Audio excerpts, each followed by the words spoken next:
Hello, hello. Welcome to another episode of Geeky Philosophies. I'm your host, Quan. As you know, I'm ripping some kind of new merch. I'm ripping pretty much a hoodie because it's a little bit chilly. It's starting to warm up. And I'm ripping pretty much this hat that's inspired by Freddy Krueger, if you can tell by the colors. So no, it's not a Christmas hat. It does look very similar to it. I actually want to, due to how early I've seen some of the Christmas ads, I want to probably next year I want to represent horror and Halloween a lot sooner, because I should not be seeing a Christmas ad 2 days before Halloween. Still mad about that, but not gonna let that stop me. That's why I'm repping this right here. We're gonna go into now. Gonna go into finally the dual colors of MTG. Usually when I start with colors, I start with the colors that I relate to, that I think that I'd make a good fit for. And then after that, I go with the colors that I may not so much relate to. So for this one, going into the Izzet guild, the Izzet combination, which is blue and red. So I want to dive into them both, how they come into place separately. Then I want to combine with how they can go together. And then I'm going to go by how they could be bad for each other when when one of them or both of them are unbalanced. So here we go. So we got, first off, we have blue. Blue is the color of knowledge, of understanding. It's the color of improvement through study and practice. It is the color of trying its best to find the right answer and using it.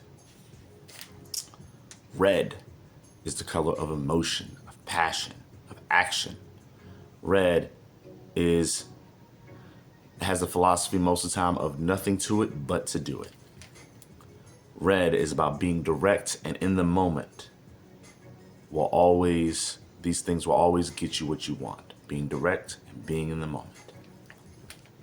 So combining them, what will emerge? What are pretty much the main what's the main factions of themselves that emerges? Well, with the red's passion combined with blue's curiosity to improve, we have a bunch of combinations. One of the combinations that pop out is the passionate researcher.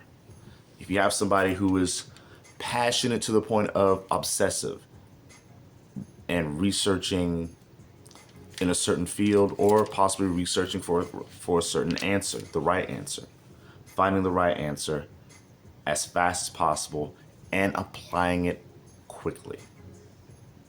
This is what comes out of it. Another combination that comes out of this is a curious experimenter. They do an experiment, see how it works, get the results, and it goes on to the next one.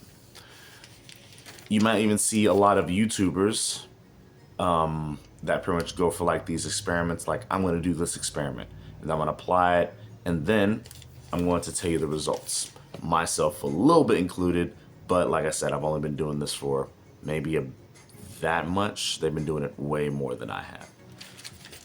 But you know how those YouTubers are. They find an experiment, they do it, they show it, bring it back to you. Those are very curious experimenters. They're pretty much the people that we need to experiment either in pretty much a very official setting, or in some cases, I'm just going to do it just so I can show you my experience on doing this thing. And then the last person that I think that comes out of this, once things are in a good balance, is the ultimate reactor. I kind of view them as pretty much having, in a way, being able to analyze as fast as they can react.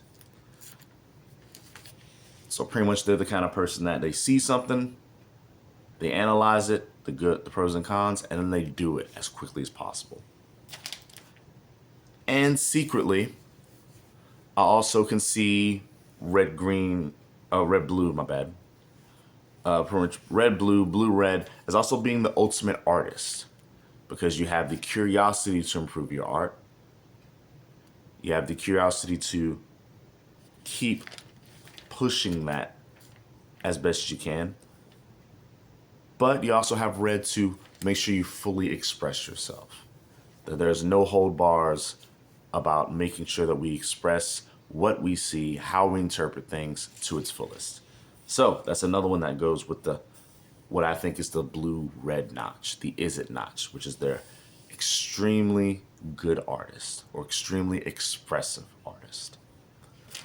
So now if that's how it looks when both of those colors are in balance, what might it look like if one or both of those colors are unbalanced, if they are on the bad side of that color?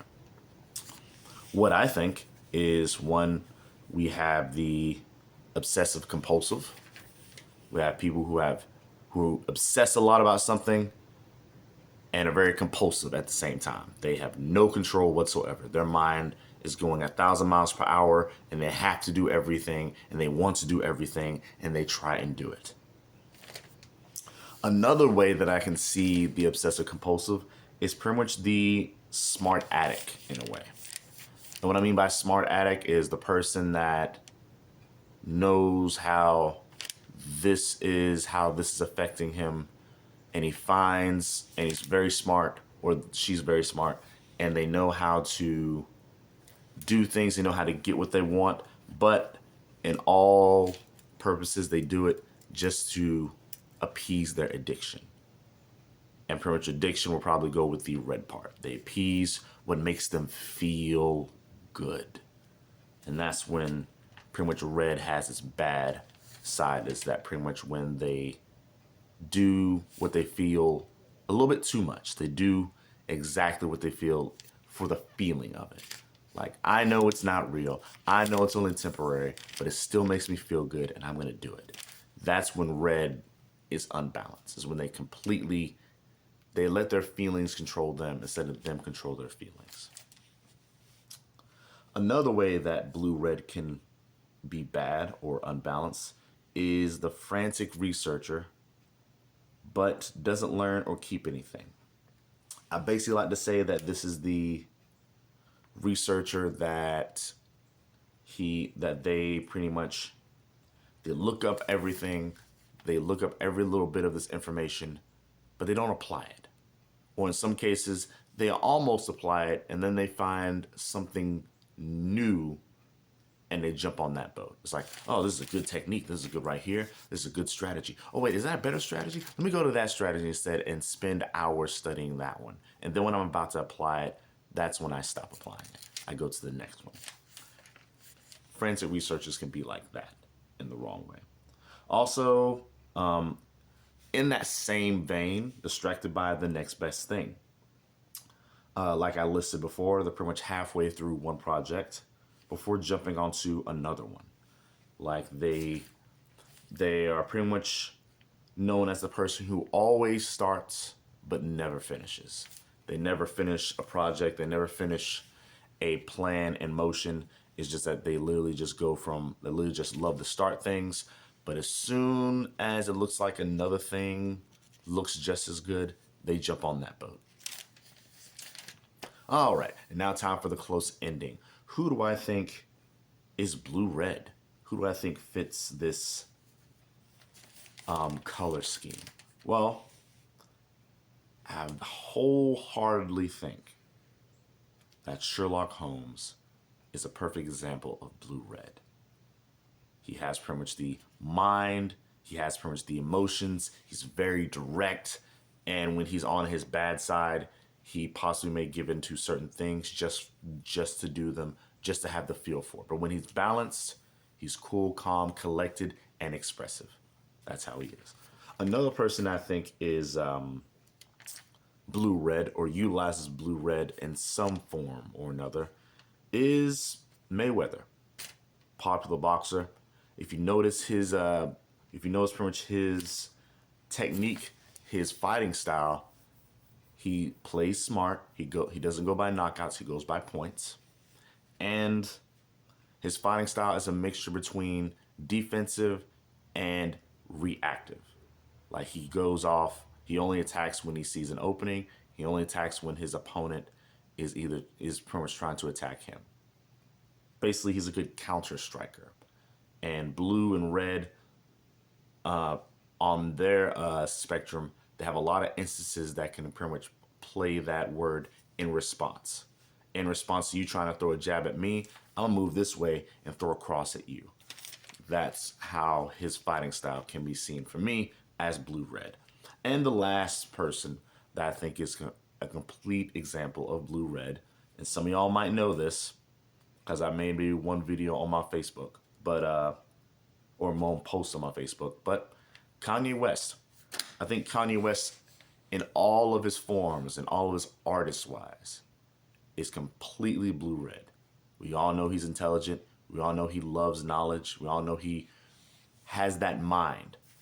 But he's 120% expressive. He's 120% red. He's 120% reactive. He's 120% in some cases direct, to the point to where it's in your face direct, especially when he's talking. So that is it. That's the first time for the blues, the Ravnica, the pretty much 2-color combinations. If you like this, like, share, subscribe, leave a comment. Please let me know what you need. Please let me know how you feel about it. As always, I'm your host, Quan. Hope you enjoy. Deuces.